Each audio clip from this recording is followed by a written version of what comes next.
Hello, everybody. This is Brooke Warner, and I'm here with Linda Joy Myers. Hi, Linda Joy. Hi, Brooke, and hi, everyone. So great to be with you today.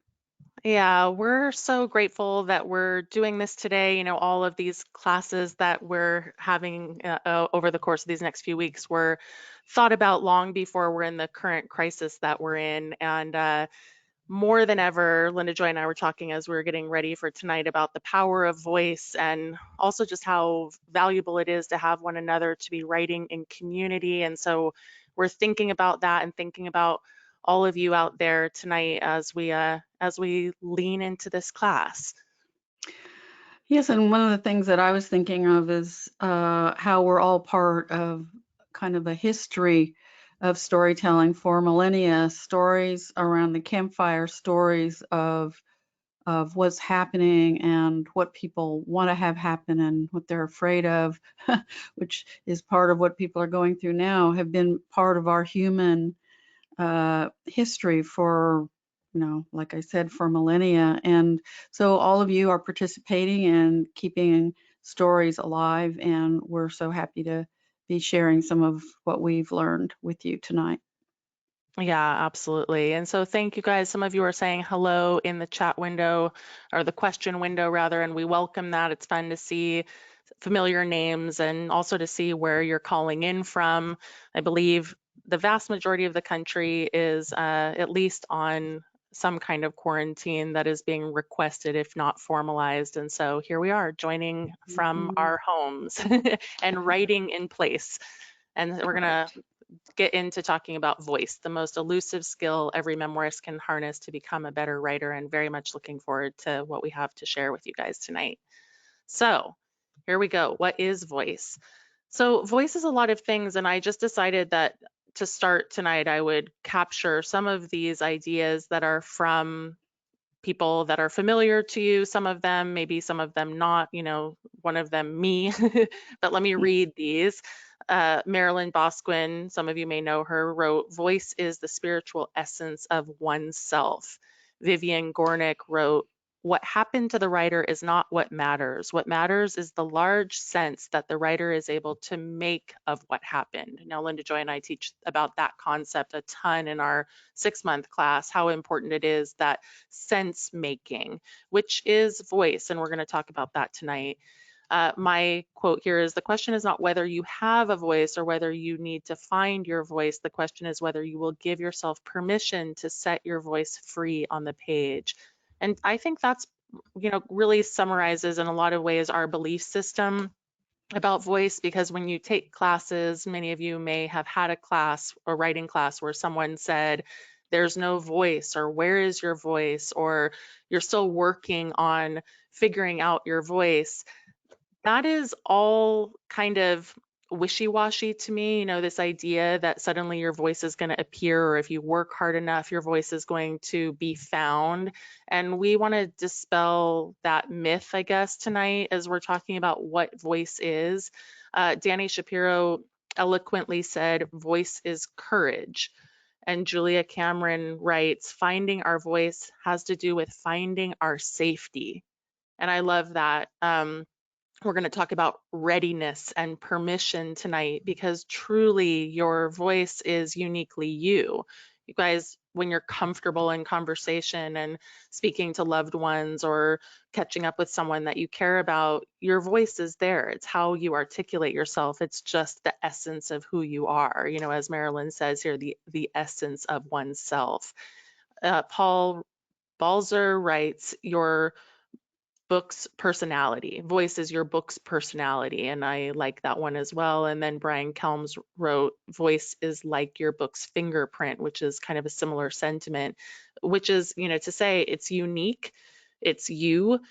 I love when I go to readings and then I listen to people, and it's actually why I have started to listen to audiobooks when the memoirist is the one who is reading their own work, which is really common, because I love to hear the cadence and the voice. And then if you go back and read that person's work, you can hear their voice in your head, right? And so one of the number one things probably about what voice is that it's maybe not as complicated or mythical or grand as we've all been taught to believe sometimes when we've taken university courses, or, if you've taken online writing courses where people have tried to say that that is something.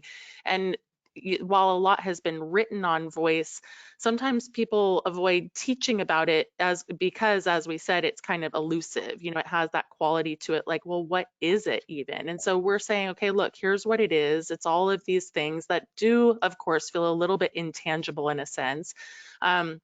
But you guys also have this opportunity to harness it and to bring it onto the page. And so I'm going to get into how do you access it. So you access it through self-expression, through observing the world. And sorry if my cursor's running around here, I have things kind of standing in the way, but observing the world around you, courage, readiness, and confidence. And so all of these things are things that are going to help you access voice. Now, I have some examples that I'm going to read to you guys because I want to show you 3 different examples of voice, and to look and see, what do you notice about how these writers are putting their own words on the page. And I chose current memoirs, things that are in our consciousness right now that have been big. And that was the decision making here, looking at what are people writing, what's popular, what's trending. In the Dream House by Carmen Maria Machado has gotten a lot of attention for being kind of experimental, for being poetic. And this is just one little section, but she's talking about her former partner, and the book has to do with domestic partner abuse, at least in part. And she writes, she is always trying to win. You want to say to her, we cannot advance together if you are like this. We are partners paired against the world. We cannot succeed if we are at odds with each other. Instead, you say, why don't you understand? Don't you understand? You do understand? Then what don't I understand? So what I like about this is just the use of the second person, the questions that she poses. There is a sort of almost staccato quality to it. I think that sometimes one of the things that holds writers back is this sense that you have to write in some formal way that you learned in school. And one of the best things that you can do about memoir is let go of all of that, is to write in a colloquial way of speaking, or if you are a poetic writer, to embrace the way that you most want to self-express, what sounds like you. That's really what you're trying to get at here. And you're going to see some different kinds of examples here because not everybody sounds the same, of course.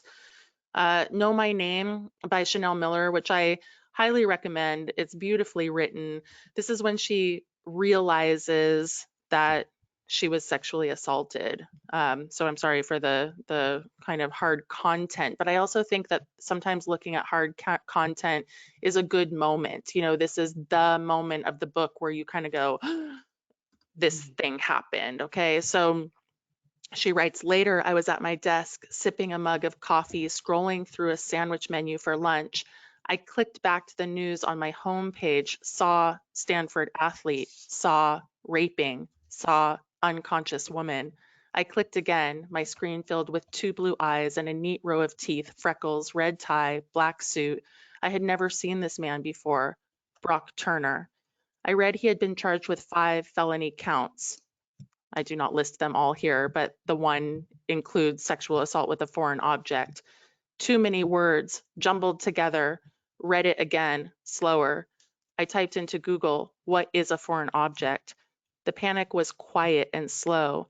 It was defined as an object that intrudes where it should not be, as into a living body or machinery. Examples include a speck of dust in the eye, splinter, wood chip, fish hook, glass. What intruded into me. So, what you see here is a lot of incomplete sentences, a very slowed down pace, her observation, and it's in the past tense, as you guys can see. A lot of people might choose to write this kind of scene in the present tense, for the visceral impact of it. But she uses a lot of italics.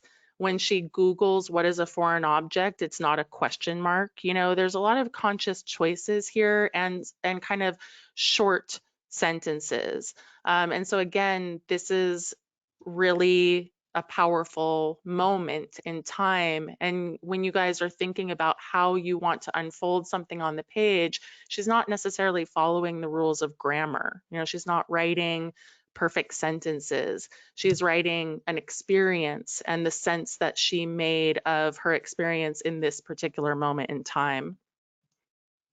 And then finally, from the Yellow House, another popular memoir right now, I am 5. This small bathroom where my father sat on the toilet after work and died, and where, before then, Mom took baths with green rubbing alcohol and Epsom salts to eat the wariness, is for me a playroom full of things no adult ever touches. The sheetrock leaning against the wall, smelling of mold, is my chalkboard, and the neon green lizards crawling in and out through the holes in the screen are my students. This bathroom is the only room in the house with a lock. I take full advantage of this, especially when I want to get away from my big brother, Troy, whose nerves are always bad. His right ear points and I fixate on it. The more his leg shakes when he sits watching football, the madder I can make him. I get up close to his arrow-shaped ear and yell, ear, ear, ear. Then there's a part where she runs to the bathroom and locks the door, and Troy says, wait till you wait till you come out, little girl. You gon' see, you gon' see. I memorized the room's insides, learning right then and there the geography of hiding. And so I wanted to include a little bit of dialogue. I want to note that this is in the present tense, how she shows the room, how she tells us, I am 5. So there's a 5-year-old voice for those of you who are writing coming of age. Obviously, your 5-year-old voice is going to be very different than your adult voice looking back on things. And I am going to talk more about narration tonight. But one of the things I'd love to encourage you all to do is when you're reading other people's memoirs, you know, if you have more time on your hands during these days to do more reading, think about who they are and can you hear them? Are you taking in their storytelling? Because voice is your story. And we're really hoping that tonight you'll feel empowered to, you know, bring the essence of yourself onto the page as you move forward from today. Thank you, Brooke. Very inspiring to hear those stories read to us and to explore the idea of all the voices were so unique. And that's part of what we, want to share with you tonight is that you are unique. There is no one like you in the whole world and never has been and never will be again, as far as we know. Your voice and your being is wrapped up in all kinds of contexts. I once read a quote where I thought this was amazing. We arrive on the stage in the middle of other people's stories. So the day before you were born, all these people were doing what they were doing, particularly your mother, your parents, and then you arrive in the middle of whatever is going on for them. And of course, that's often the backdrop of many of our stories of family and of the generations is, lots of times we're exploring where did I come from and trying to make meaning of that. It was true for me. I didn't grow up with my parents, but my grandmother who raised me brought me to Iowa where there was this huge extended family. And one of the reasons I'm a writer is that these people sat around for years and years and years, over the years, let's say, for hours and hours telling stories about the mid 19th century, as a matter of fact, about the depression that they all lived through. So I have a few tools in my tool bag about how to get through all of this, having listened to them. I heard every story from a different angle too. Sometimes they'd argue, no, it wasn't like that, it was like this. That sounds familiar, right? So I was kind of in this soup of stories. And for me, it was really important because buried in those stories were clues to How was it that my grandmother didn't raise my mother when she was a little girl? How was it that my mother didn't raise me as I was a little girl? What do these people know about that story?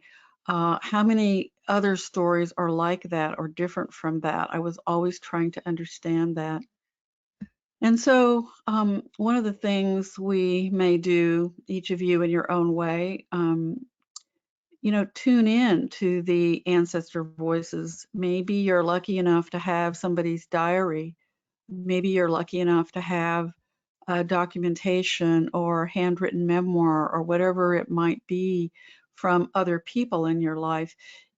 If you're doing a genealogical search, you may end up finding documentation and information that gives you clues, and it shifts how you see who you are. Perhaps you've been a journaler, someone who keeps a journal some of your life or a lot of your life. And what's interesting is to read old journals and look at what voice do we have in certain moments, moments of anger, moments of sorrow, moments that we may have forgotten, but they're part of us and they are part of our story. You can look at those things and reflect on that and decide if or how you might want to use them in your own writing. Poems, your own, poems of others. I mean, poems are a great way to look at voice. And if you've written poetry, go back and read some of them. Write poems now. Poems are just little fragments of image and feeling. And lots of times prose writers can get a little stuck in just continuing to write prose, maybe feeling like I'm not a poet, I can't do that. You can actually, and we invite you to do that because you'll be playing. It's like playing with imagery, playing with words. We can't be, always writing the great next American novel or memoir. We need to have room and freedom to breathe and find the voices within us. Songs. Some writers are also songwriters, and in a song, there's a story. Usually, there's certainly imagery, there's feeling, there's emotion. You could play with that too, and don't decide, well, okay, I'm going to be a songwriter. You don't have to become any of these things as an identity. We'd like to invite you to explore and play. The other thing about stories that we take in, where do we take them in? How do they live within us? Um, I'm also a therapist, and I have been for 40 years. And some of the things that I learned along the way were the embodiment of story within literally the body. Where do some of these memories and stories live? And I myself, and I know other people that I've worked with and studied with, have talked about there are certain places where a story is held or caught or stuck, whether it's in the amygdala part of the brain or in a muscle. Once I had some body work and an image released in the middle of the body work that I had been painting in art class for years and years. And it released, and I went, oh, that's the same picture I've been painting all this time. There's something I was trying to figure out. So you might think about that. And if you do other kinds of art besides writing, you might investigate this or journal about this in terms of your own embodiment of stories. So then, breath. I just took a breath as I spoke. Coming from within our own heart and chest and lungs is breath and voice. We need the breath so we can have the voice, the full voice. And as you all know, there are times when we constrict our voice because we're sick or we're scared, whatever. Our voice can be quite expressive. But right here, I wanted us to think about breathing and embodying and grounding our bodies through breath intentional breathing, slowing, which I'm going to develop as an idea in a moment about listening, and then being.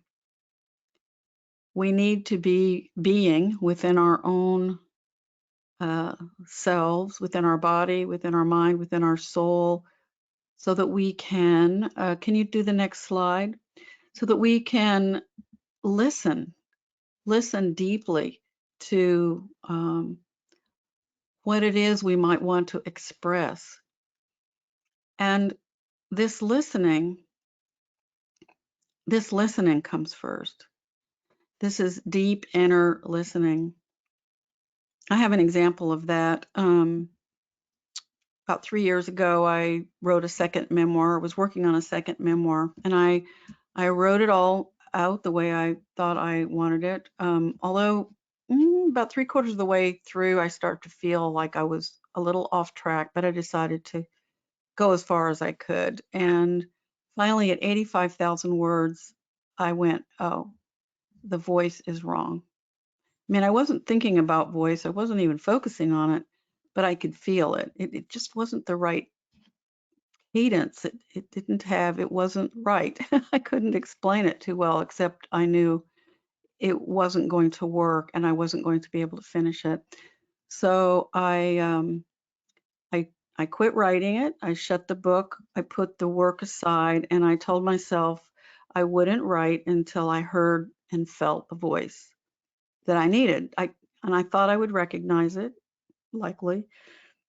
And so about 6 to 8 weeks later, and I also said I wouldn't write in my head. You know how you walk around sometimes just writing in your head. So I didn't do that either. I just didn't want to interfere with some deeper process that needed to happen that was probably partly unconscious. And then I heard it and I felt it, and I began to write what turned out to be Song of the Plains. And so, there are times when we just need to start over. We need to honor that sense of inner listening that was necessary. So part of this listening, and especially in memoir, is the whole issue of truths and secrets. Now, we encounter this in every single class we've ever taught. Brooke and I have been teaching the Write Your Memoir in 6 Months class for 8 years now, and it's a lot of people, and it's been fabulous. And we've noticed a few things that people hold in common. And of course, it's no surprise to imagine that there are truths and secrets that we haven't explored as much as we might, or we might be afraid to explore, or even put on paper, even if no one ever sees it. I know people who've kept journals and said, well, I left that part out even in my journal because I didn't want to have anything in writing. Understandable. There's sometimes very, very good reasons for that. But part of what we're doing once we decide to write a memoir and take it on and say, okay, I'm going to try to jump in and do this, is to address these things like truths and secrets, and go beyond holding them and putting tape over their mouths. We need permission. We need to give ourselves permission. And the later today and in the ongoing voice class, we are going to go way deep into how to do this further. So if we have permission, we're more likely to be able to say what we think and write it down, even if it's just for ourselves. So here we can sort of think about the tips for inner listening. Like I mentioned, sitting quietly. It could be a meditation. You could light a candle as a signal to become more silent and listen very quietly within, setting your intention that you will do some inner listening, that you will turn off the noise and turn off the TV, and even turn off what am I going to order for food tomorrow, or will I have toilet paper in this current set of crazy stuff. Turn it off, rest, and listen, and see if you're invited to write, and have your computer or your pen and paper handy and see what comes out that you can capture. Brooke? Great suggestions. Thank you. All right, so we're going to look at narration and voice here. I mean, in writing, voice is inextricable from narration. Your narration is your storytelling. It's how you write on the page, it's what you put on the page. And so you have two primary ways to engage narration. There's the guiding narrator. As I say here, you are the guide, the one who tells and shows the reader what happened. And then you are the reflector. You are the one who makes sense of what happened, as was the quote with Vivian Gornick. But I will say Linda Joy and I are on top of this with regard to what sense are you making of this thing that you're writing about? Because without interpretation, without opinion, without you weighing in and saying this matters because, then really all you're doing is guiding people in a story. And in memoir, what matters so much is the internal terrain that you're offering, and the way that you interpret things may be quite different from the way that I interpret things.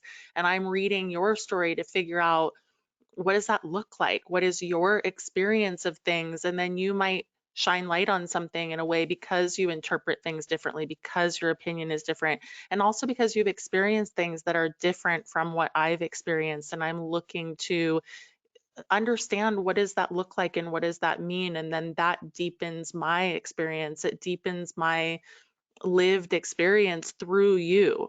How many of you have read a book that you feel like you got to travel someplace, or have a different experience in a different body or a different country, a different part of the world, or the country that you live in, right? Because the writer gave you that experience. That is what's so powerful about memoir, especially. I mean, it's true in fiction for sure, but it's even more powerful in some ways, because it's a true experience. So then there are these two narrative techniques, and we're going to dive into this. We'll talk about the fact that we're having a class following this.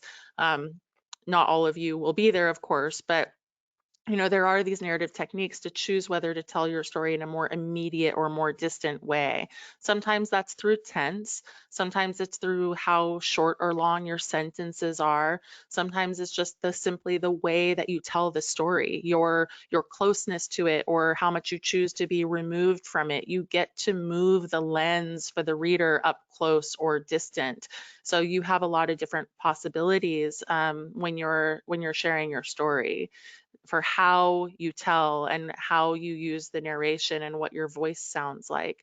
So I'm going to use my time here to share some more examples, because I think there's nothing more helpful than reading other people's work and also listening. I mean, I mentioned that I had been a fan of listening lately, and that's because if I go on a walk, if I'm in my car, I just recently left the Bay Area to drive down to Southern California to stay with my mom for the next few weeks, and or who knows how long. And I listened to an audiobook the whole way down. And one of the things that I was thinking as I was listening was about the description, how, the flavor of the writing. I was listening to Elizabeth Gilbert's City of Girls, and how powerful the storytelling was, and all these choices that she made, the language. And so when you really pay attention to that, thinking to yourself, how do I want to integrate this into my own writing, you listen differently. As Linda Joy was saying, the listening to yourself and your own body, but also listening to others, and how do they speak and what do you notice. So let's look at some examples here. Permission. I want to say a lot of this is about permission. It really is. It's about you all giving yourselves permission to do various things and to not get in your own way, and to let your voice come out on the page. So the permission to speculate. And we'll see how Glennon Doyle does this. She speculates all over the place, I have to say, and it's one of the things that makes her writing work, but you have to allow yourself that. So This is following a passage about college. 10 years later, my fraternity boy will marry a woman I adore. She'll say that it took some time to get over our relationship. She'll say that one night they were in an argument and he became distant. She'd said, "What are you thinking about?" And he'd replied, "Glennon." She just didn't give a fuck. His wife understood this to be the ultimate compliment for him to bestow upon a woman. She also understood that it was no compliment. Any woman who doesn't give a fuck is simply abandoning her soul to adhere to the rules. No woman on earth doesn't give a fuck. No woman is that cool. She's just hidden her fire. Likely it's burning her up. So, powerful passage, also future tense. And she is speculating. She's speculating about, is this a compliment? No, it's not, because this is what it means. She's interpreting. She is absolutely giving you her opinion. You may disagree with this. You may not, subscribe to the underlying opinion that she has put on the page, but it is there and she took the risk to write it. And for that reason, it makes an impact. Okay, so looking at that around, what are you allowing yourself to say? What are you not allowing yourself to say because you think, well, I might not be right. It doesn't matter. You get to be right because this is your book. Your opinions are also what matter and what get to be in there. So let's look at Kiese. I love this book, by the way. If you haven't read it, please do. But Permission to Write What You Might Not Have Known Then. Okay, so Kiese is like 13 years old in this scene. And his book is also written as if he's writing to his mother. So the you in this book is his mother. So that's helpful information. But imagine if you think, like a 13-year-old boy would think this way. I'm going to argue he probably would not. And that's another reason why it's permission to write what you might not have known then. I stood there watching you, feeling a lot about what it meant to be a healthy, safe Black boy in Mississippi, and wondering why folk never talked about what was needed to keep girls healthy and safe. My body knew things my mouth and my mind couldn't, or maybe wouldn't, express. I knew that all over my neighborhood, boys were trained to harm girls in ways girls could never harm boys. Straight kids were trained to harm queer kids in ways queer kids could never harm straight kids. Men were trained to harm women in ways women could never harm men. Parents were trained to harm children in ways children would never harm parents. Babysitters were trained to harm kids in ways that kids could never harm babysitters. My body knew white folks were trained to harm us in ways we could never harm them. I didn't know how to tell you or anyone else the stories my body told me, but like you, I knew how to run, deflect, and duck. So there you go. I mean, that's a voice, that's his voice obviously shining through, but is he 13 there? Yes, we suspend belief and believe that he is a 13-year-old boy writing these opinions, but he's bringing a knowledge. He's bringing something deeper onto the page from Kiese, the man who is writing the story from today. And you guys get to do that. That's so important to know that you want the reader, you don't want to write so elevated that the reader is like, that doesn't work for me, but you get to bring more experience onto the page than you might allow yourself. And then finally, permission to write how you talk. I've been sort of circling around that, but I think it's an important one because a lot of people are not doing that. They're writing in this very like formal way, and maybe you've been trained somehow like a classic pianist or something, but no, write colloquially, write how you speak with friends. And Abigail Thomas is a great example of someone who's just very accessible. So here's a little start to her book, which is a fabulous one for those of you who haven't read it. You were never depressed, Chuck tells me. I was depressed. I was too, I say. I was totally depressed. We are standing at the curb at 41st and Broadway. It's 6:45 at night, March 2010. We have known each other for 31 years. You're the least depressed person I know, Chuck says as the light changes. How can you even say that, I ask, but stop there. This is a ridiculous argument. Getting me into a ridiculous argument is a specialty of Chuck's. Like one of those Chinese puzzles where the harder you try to pull, the tighter your fingers are stuck in the straw tube. Only Chuck does it with words.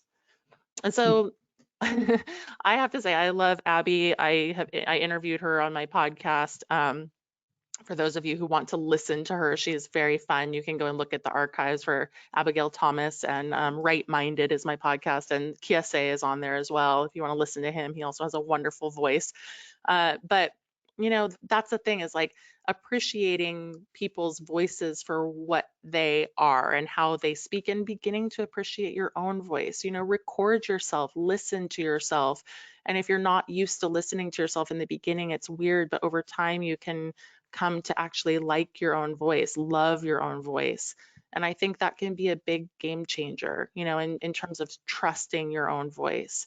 And so that could be a good exercise for all of you. I hope you'll give it a try. All right. Okay. So I touched on this earlier,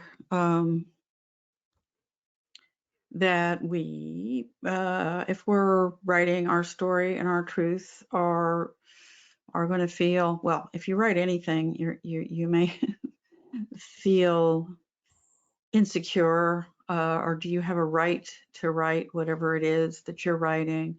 I think in memoir, because it's fraught with, oh my gosh, I'm exposing myself, I'm exposing possibly family and friends, I'm possibly exposing things that I'm not supposed to talk about, I'm not supposed to ever share, I'm not even supposed to even know sometimes. There are ways that we can know without knowing, things that people don't want us to know, but we do know them. And so there's this conflict inside of even how to hold these truths. And we can try to push them down. There's all kinds of troubling results when we do that, but coping mechanisms are good up to a point. And but when it comes to writing, then we have to sort of unpack all these things we've packed in all these suitcases and stuck in all these closets. And so what we notice, again, for any writing, but particularly memoir, what we call the inner and outer critics show up. I had a terrible critic. I don't know. I didn't even know how to name it. It's just that I was sure I couldn't write and I was a terrible writer. And I had a lot to learn when I was feeling those things, but it effectively silenced me for years. And I couldn't even write in my journal for a while. So what I had to do and what we help people do in our classes is all right, what is it? I mean, I do it in therapy too. What is the story that you need to share that will help unburden your heart? What are you afraid of? What words? There are some words that people carry that are hot words, words that are full of meaning and energy. A lot of them are negative words. Some of them are positive words. The word love can be so highly layered that people can't use the word, and so forth. So it's kind of interesting to think about the words that you're comfortable with and the words that you're not, and to reflect on your silence. I've done some programs at the National Association of Memoir Writers, presentations on breaking the silence. And of course, that now this year particularly, it's the theme for the Me Too movement and so on. But in all these years, I and Brooke and I have been teaching memoir. It's always been an issue of the silencing and the fear of putting things into words because it makes things real.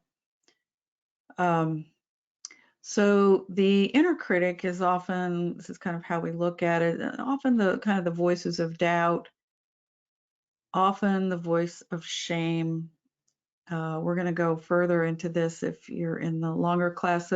Try to help locate what are these voices for you and what are the antidotes to the voices that silence you. And most of us, I mean, from Brene Brown to everybody, really is talking about shame, particularly now. Again, there's so much more conversation about shame and trauma, and voices have burst out into the open. And we saw this in these trials, the Kavanaugh trial and other situations where, you know, really shaky people who are really afraid are saying, okay, this is my truth. This is my truth, and I'm gonna say it. People carry also in writing, particularly critique trauma. So somebody once, in an unkind way, trashed or critiqued their work, or perhaps it was not understood properly. Who knows what happened? But then they can't write. They learn that they can't write. They fear that they can't write. So, you know, we need to get past that. And then we've noticed that people with dyslexia and other struggles with reading or spelling or whatever it has been in English class, that inner critic can get in there and get in the way of writing. And so sometimes these things I talked about before, like writing a poem instead, do a word puzzle, do something to break out of uh, these old rules and old voices that bother you. And the outer critics, again, we could talk for hours, and we do in other courses, about the family voices that silence, again, that fear of exposure that I mentioned, the fear of shaming and being shamed, and the fear of rejection. That's a whole lot of stuff right there. But anybody who's even started to write their story, you know what this is, you know what it's about, you know how, maybe you know how it silences you. Our simplest suggestion, if you're struggling with it even right this minute, is to write down some of these voices, the inner critic, the outer critic. What are they saying? Face them head on. What are they saying? Get them out of your head, in the murky darkness of your head, and put them out front so you can really look at them. Let's look at the next slide. And freedom, yes. So finding your voice is finding your freedom, actually, really, and literally. I am a living embodiment of all of these fears that I'm talking about today, myself, and did much of this work over the years to be able to write my first memoir, which took many years, and then the second one as well. And by the second one, I had more freedom to write what I had to say. And there's different voices in there and different narrative styles. And I tried on. I felt more confident. You know, some of the things we're talking about is feeling confident or feeling permission, and knowing that your own true voice, plural voices, there's several probably, come from deep within. And our job is to give our body and our mind permission, with the breathing, with the candle, with the work on the inner critic, and so on, to bring that voice forward. So we kind of tried to come up with the stages. I mean, this is just how it seems to us, both in our own work with ourselves, our own work with our students. There's these stages. And so I thought it might be helpful to think about this and look at where you are, where you want to be. The early stages are permission and readiness, meaning I have something I need to say. Permission is I'm going to write it down. Put those words down on the page in any order, in any way that you possibly can. Throw them on the page. It doesn't matter at first. Do a word puzzle like I was talking about. Oh, the other thing is you can buy these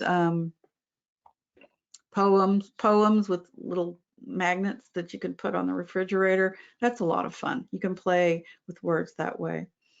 Middle stages, writing and more writing. It sounds boring, but really writing leads to writing. Dorothy Allison said this 20 years ago in a class I was in at Mills College. And she said, writing leads to more writing. You don't have anything to react to, reflect on, or develop if you don't have anything written down. And I went, oh, as horrible as my writing is, I had this horrible inner critic, as I said. I went, okay, well, I'm just going to try. I'm just going to try. And I wrote stuff down, and I really worked on not critiquing it prematurely. And it was a scary but useful process. And the more that I did it, the easier it got. And the more that I did it, the more that I wrote. So it was totally true. And then an ongoing kind of thing is continuing to practice this trust we talked about and leaning into courage. Every time you successfully do this, you will feel better. You will feel stronger. You will feel more empowered.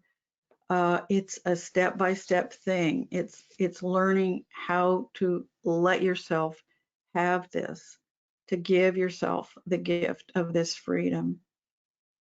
And so hopefully that helps you today to go forward with what you want to write, what you need to say.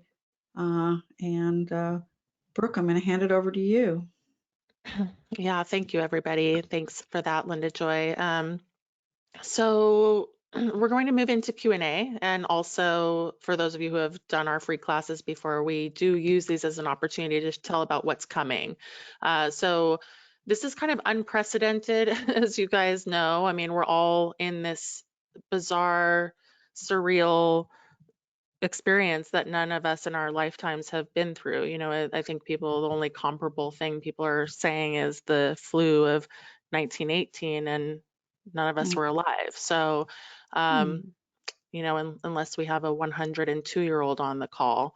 And so, so Linda Joy and I sat down together and decided to discount our class a lot. You know, both this and the bundle, which we'll tell you about in just a second, and this bonus was an idea that came to us in a way to keep us connected.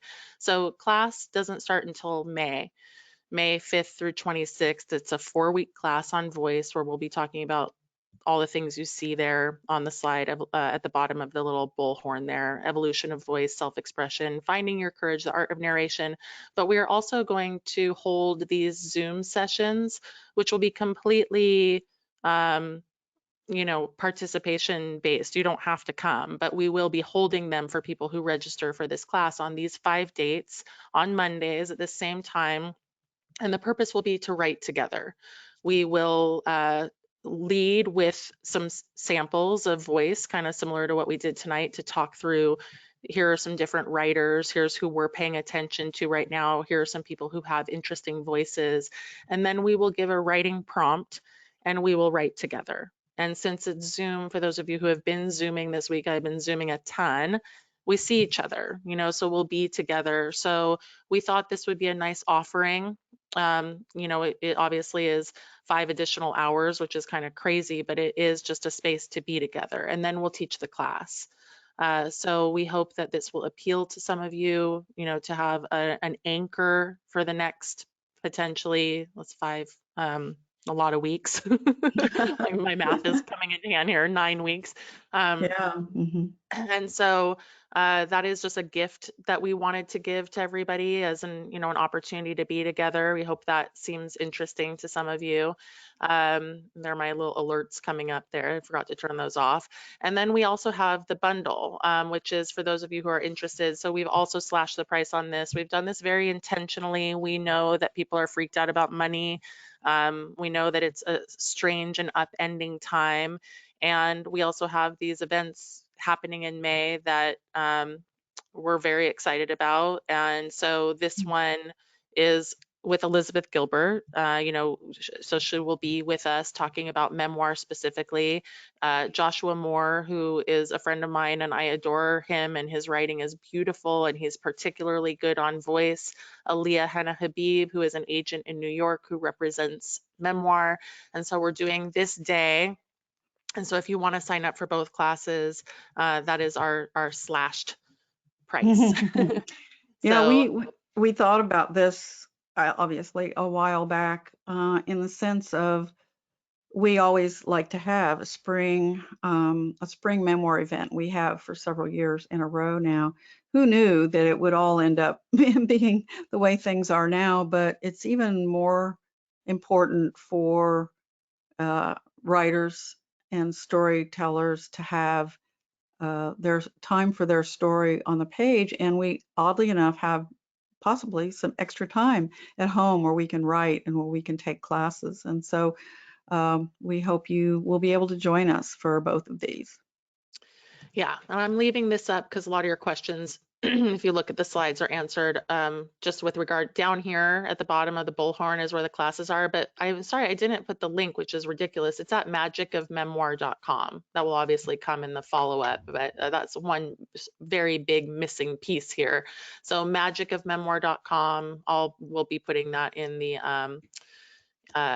follow-up too when we send the recording. So thanks everybody. Oh, and Linda Joy just put it in the chat window. All right, good. So now we want to take these last 10 minutes with your Q&A. And so I will field those. And Gretchen is asking, if you've finished your first memoir, is it likely you'll use the same voice in your second memoir, or is voice really tied intrinsically to a particular story? What do you think, Linda, having written two? It's connected. I mean, like, for instance, my first book is a child point of view in present tense. That voice is the child's voice changes over time because I grow up through the story. So that's the other thing when people talk about coming of age stories. And then the voice for the second one was very much reminiscent and reflective of generations of women and what they did and how it turned out. So part of what helps you find your voice is first do some straight on writing, just write a bunch of stuff at first and see how it is embodied, how you feel when you're writing it. That's the other thing that I try to do is how am I feeling as I'm writing this? Does this feel authentic for what I'm writing? Yeah, great answer.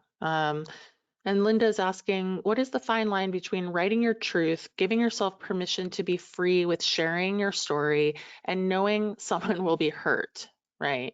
And is it No. important to be clear about one's intention in writing his or her memoir? I mean, my thought on that is write your story, not First. worrying initially about that it's hurting someone. I think that is a question for publication. It's not a question for creative inspiration. Um, it's really important to separate the two out because there is nothing that will censor you more than your fears about what you're going to do to someone else, how you're going to light someone else on fire and it's all just going to go down in flames and Mhm. smoke. And so take it in phases. Try not to put the publishing cart in front of the writing horse, as we say, and really just Mhm. let yourself be with your writing. That first draft is your opportunity to explore. It isn't for anyone else, and please don't, we ask people in our classes, don't show your first draft to family. It's probably too soon. It's sort of like planting a plant. The little baby plant needs to be nurtured and cared for and tenderly protected from people's feet stomping on it. And so be very careful and protective of your early stages in particular. Yeah, great. Okay, a couple of people are asking me to talk about the format of class. So on the Mhm. Zoom class, it's important to say that there will be a limit. I don't think that we will have enough people to reach that limit, so I'm not too worried about it.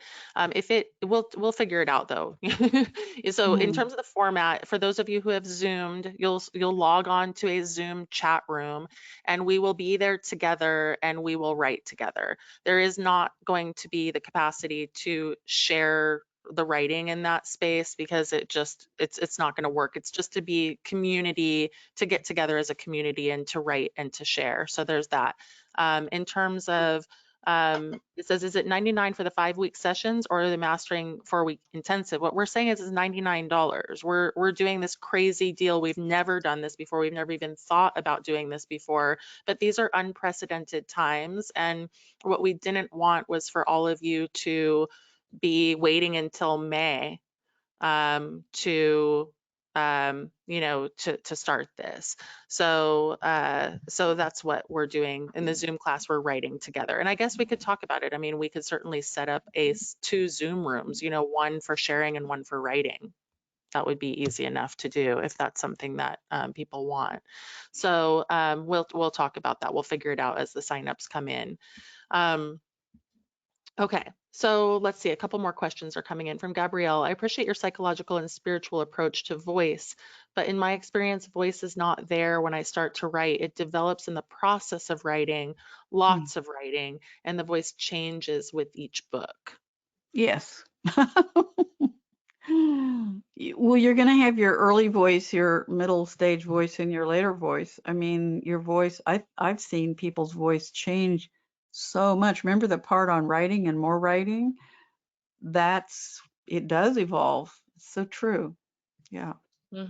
Yeah, and obviously everybody is different in their approach, but yeah, the writing and more writing, I think that that's a really important question, and Mhm. um, and just to feel into it. I do think sometimes the thing about finding your voice that people always talk about, I mean, sometimes it is that you kind of have to hit your stride. That's why I was saying it's confidence, it's permission, it's that the readiness, that moment for those of you, everybody has felt that moment of just absolute like, wow, I'm in flow. Mm. That's usually an indication that you have got your voice, Yeah. so At so least at that that's moment. right. That's exactly right. Yeah. Um, People are asking about timing. Sorry, there's so many details. Obviously, this will come in an email, but all of these classes, the Zoom and the classes are 1 hour. And the all day event, which also includes the all day event plus the voice class plus the Zoom, the all day event will be 5 hours. So that's kind of a marathon situation. We've done it before.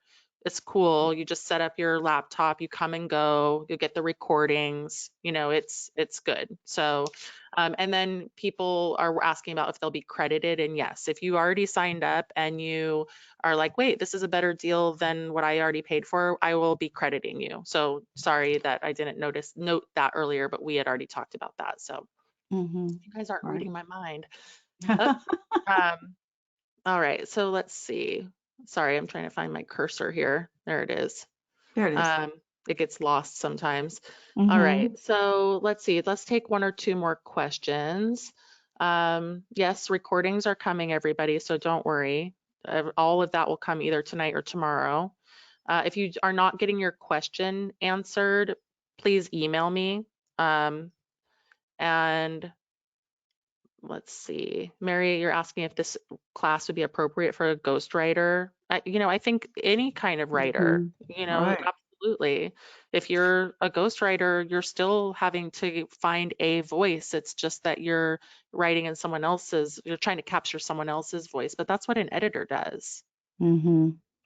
Yeah, that's a good question because you still have to kind of sound like that person. So you have to know the story really well in order to capture that. And the same with fiction. I mean, voices for everything, everything that we're reading has got a voice. Yeah, exactly. For people who have questions, like a couple of you are saying you're not clear on the money, everything feels confusing. I'm sorry for that, but just go to magicofmemoir.com because that really details it out in terms of the registration page, okay? So just wanted to say that because there's a lot Mhm. of questions about all this. You do have to be signed up for the voice class to get the Zoom classes though. So Mhm. thank you for asking. And then so this question from Megan, and this will likely be our last question since we're going to end on time here. I've been exploring the concept of persona with my writers group. Can we talk about the difference between voice and persona? Mhm. I mean, I think they're similar. I mean, the thing about Mhm. persona is that you choose what how you want to show up, right? That's what a persona is. It's like you might say, look, I'm not going to include all this stuff. All of this stuff here is off limits. And so therefore the person that I am bringing to the page is a version of myself. some people, it's not as common in memoir because memoir is a lot about authenticity. It's hard to be your authentic self if you're putting a persona into the world, but it is, it could be done, so, the last thing we want to do is limit people. You might just want to explore what that persona is, Megan. And in a way, at every different age or stage, we may have kind of a different persona that we present the world. And so there also might be the intimate voice and the persona voice going on in the story. It depends on how you're writing it. Yeah, absolutely. So I said that was the last question, but this one feels important. So this really will be the last one because Maya says, I've barely written aside from intermittent journaling over the last years because of getting in my head too much. Do you think that it might be premature in the process for someone like me to participate in this class? No, I was just No. going to say, like, you're the one who needs it the most. If you're getting Wow. in your own way, there's nothing better than just giving, again, like so much of this is about permission. So I hope that you'll check it out. And also perfectionism. We're talking in our one of our 6-month classes about Elizabeth Tallant's new book, a new memoir about perfectionism, getting in your own way. And I hope that we'll use her as an example, Linda Joy, in our Mhm, one of our voice classes because she's so great and I think it's so pertinent to people. mhm, good idea. Thank you, everyone. Thanks for your wonderful attention. We hope to see a lot of you for the next 9 weeks. We'll be together with many of you, and for the rest of you, good luck. Take care of yourselves during this crisis moment, this pandemic. It's so wild. Yeah, be safe and perhaps you want to capture this era in a journal. It's historical for sure. And take good Yeah, care, everyone. yeah. Take care of yourself, everybody. Be healthy. Bye bye. Good evening. Bye